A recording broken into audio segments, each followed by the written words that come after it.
കപ്പ നമ്മുടെ കയ്യിലുണ്ട്. അപ്പോൾ ഇത് നമുക്ക് തൊലിയൊക്കെ കളഞ്ഞ് വൃത്തിയാക്കി എടുക്കാം.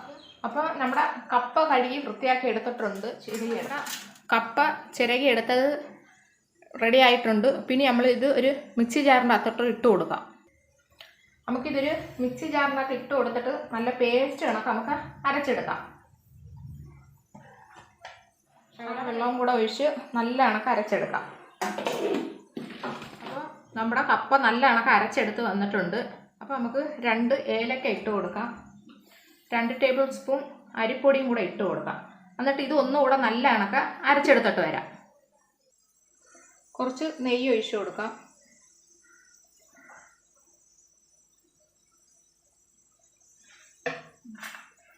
കുറച്ച് അണ്ടിപ്പരിപ്പ് നമുക്ക് വറുത്തെടുക്കാം. ബ്രൗൺ കളർ ആവുന്നവരെ നമുക്ക് വറുത്തെടുക്കാം. അപ്പോൾ അണ്ടിപ്പരിപ്പ് നല്ല കണക്ക് മൂത്ത് വന്നിട്ടുണ്ട്. നമുക്ക് വേറൊരു പാത്രത്തിലോട്ട് മാറ്റാം. അപ്പോൾ നമ്മുടെ കപ്പ അടിച്ചിട്ടിരിക്കുന്നത് ഒഴിച്ചു കൊടുക്കാം. അത് മിക്സി ജാറിൽ ഒരു ഗ്ലാസ് വെള്ളം ഒഴിച്ച് നമുക്കൊന്ന് അതും കൂടെ ആ വെള്ളവും കൂടെ നമുക്ക് ഒഴിച്ചു കൊടുക്കാം. അപ്പോൾ ഒരു ഗ്ലാസ് വെള്ളം കൂടെ നമുക്ക് ഒഴിച്ചു കൊടുക്കാം. എന്നിട്ട് ഫുള്ളായിട്ട് തീ കൂട്ടുകയും ചെയ്യരുത്, തീ ഒത്തിരി കുറയ്ക്കുകയും ചെയ്യരുത്. എന്നിട്ട് ഒരു പകുതിയിൽ വെച്ച് നമുക്ക് നല്ല കണക്ക് ഇളക്കിയെടുക്കാം. അപ്പോൾ ശകലം ഉപ്പിടാൻ മറന്നുപോയി. ഞാൻ ഒരു 1/4 ടേബിൾ സ്പൂൺ ഉപ്പിച്ച് വെള്ളത്തിനകത്ത് കലക്കി അതും കൂടെ ഒഴിച്ചു കൊടുക്കാം.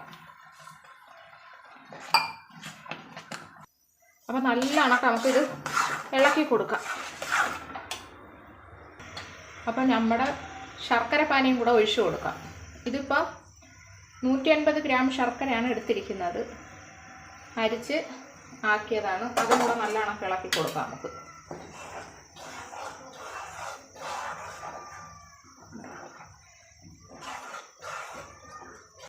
നമ്മുടെ ശർക്കര പാനി ഒഴിച്ചു കൊടുത്തിട്ടുണ്ട്. അപ്പോൾ ഇത് ഇച്ചിരി ലൂസാകും, അപ്പോൾ കുഴപ്പമൊന്നുമില്ല. പിന്നെ ഇച്ചിരി ടൈറ്റ് ആക്കിക്കോളൂ. നല്ല കണക്ക് ഇളക്കി കൊടുക്കാം. 1 സ്പൂൺ നെയ്യ് ഒഴിച്ചു കൊടുക്കാം.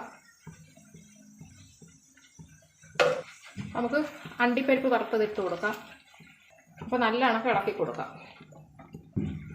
ഇത് അടുപ്പിൽ നിന്ന് മാറ്റാൻ പോവുകയാണ്. അപ്പോൾ അതിന് മുമ്പ് 1 സ്പൂൺ നെയ്യും കൂടെ ഒഴിച്ചു കൊടുക്കാം. ഒന്ന് തോനെ നെയ്യൊന്നും വേണ്ട, കുറച്ച് നെയ്യൊക്കെ മതി. നല്ല കണക്കൊന്ന് ഇളക്കിയിട്ട് നമുക്ക് അടുപ്പ് ഓഫ് ചെയ്യാം. അപ്പം